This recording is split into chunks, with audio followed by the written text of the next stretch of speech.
আসসালামু আলাইকুম দর্শক। টান টান উত্তেজনা, টালমাটাল পরিস্থিতি, রাজনৈতিক অঙ্গনে আকাশে বাতাসে নানা খবর ভেসে বেড়াচ্ছে। নিশ্চয়ই কান পাতলেই আপনারা সেগুলো শুনতে পাচ্ছেন।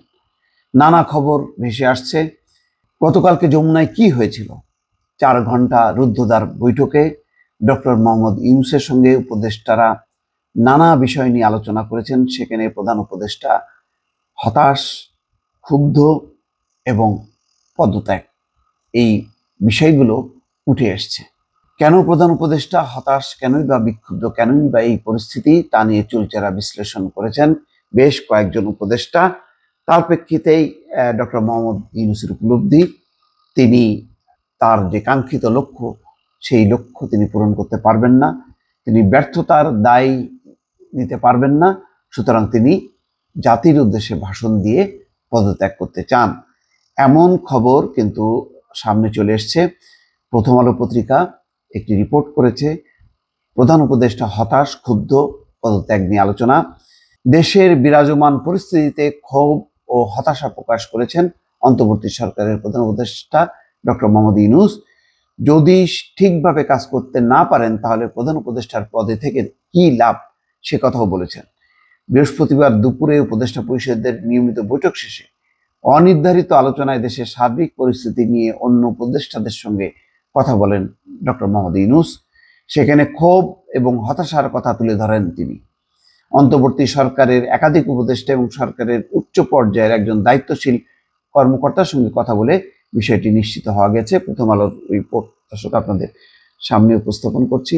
উপদেষ্টা পরিষদের বৈঠকের পর প্রধান উপদেষ্টা মোহাম্মদ ইউনূসের সঙ্গে দেখা করেন জাতীয় নাগরিক পার্টির আহ্বায়ক নাহিদ ইসলাম। তিনি সন্ধ্যায় প্রধান উপদেষ্টার বাসভবন যমুনায় যান। সেখান থেকে বেরিয়ে নাহিদ ইসলাম বিবিসি বাংলাকে বলেন, অধ্যাপক মোহাম্মদ ইউনূস পদত্যাগের বিষয়ে ভাবছেন। এর আগে উপদেষ্টা পরিষদের বৈঠক শেষে দীর্ঘক্ষণ উপদেষ্টাদের সঙ্গে কথা বলেন প্রধান উপদেষ্টা।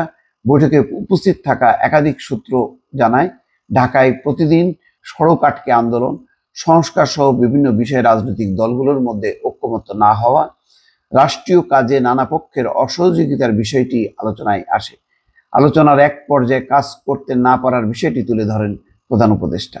তিনি বলেন, সংস্কারের বিষয়েও এখনো তেমন কিছু হলো না, তাহলে তিনি কেন থাকবেন, এমন প্রশ্নও আলোচনায় আনেন তিনি। উপদেষ্টা পরিষদের ওই আলোচনায় উপস্থিত থাকা সূত্রগুলো জানায়, এক পর্যায়ে প্রধান উপদেষ্টা তাদের বলেন তারা যেন আরেকটি অন্তর্বর্তী সরকার গঠন করেন, সেই সরকারের প্রধান হিসেবে তিনি থাকতে চান না, কারণ তিনি চলে যেতে চান। বর্তমানে যে পরিস্থিতি আছে তাতে অবাধ এবং নিরপেক্ষ নির্বাচন আয়োজন নিয়েও সংশয় প্রকাশ করেন তিনি। এই পরিস্থিতিতে নির্বাচন হলে ব্যালট ছিনতাইয়ের মতো ঘটনা ঘটলে পুলিশ প্রশাসন তা ঠেকাতে পারবে কিনা, সেই বিষয়ে সংশয় প্রকাশ করেন তিনি। অন্যদিকে ভালো নির্বাচন করতে না পারলে মানুষ তাকে দায়ী করবে বলেও আলোচনায় উল্লেখ করেন তিনি। বৈঠক সূত্র বলছে, বিভিন্ন পক্ষের অসহযোগিতার বিষয়টি জাতির উদ্দেশ্যে ভাষণের মাধ্যমে তুলে ধরার কথা বলেন প্রধান উপদেষ্টা। এক পর্যায়ে তার ভাষণের একটা খসড়াও তৈরি করা হয়, তবে শেষ পর্যন্ত ভাষণের বিষয়ে সিদ্ধান্ত হয়নি। এ বিষয়ে পরে আবার আলোচনা হতে পারে।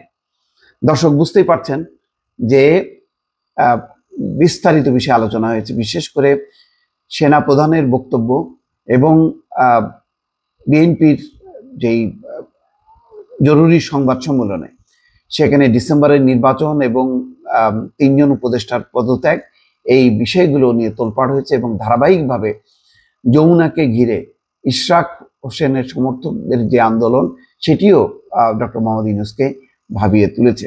তবে এই পর্যায়ে নিশ্চয়ই আমি জানি না আলোচনার আরও 4 ঘন্টার আলোচনায় অন্যান্য উপদেষ্টা কি বলেছেন, ডক্টর মোহাম্মদ ইউনূসের আসলে কি করা উচিত ছিল, সেই বিষয়গুলো এখনো আসেনি। দর্শক, চেষ্টা করছি যে ভেতরে কি আলোচনা হয়েছে এবং তার আপডেটগুলো আপনাদেরকে জানাবো, আপনাদের পাশেই থাকবো। ভালো থাকবেন, আল্লাহ হাফেজ।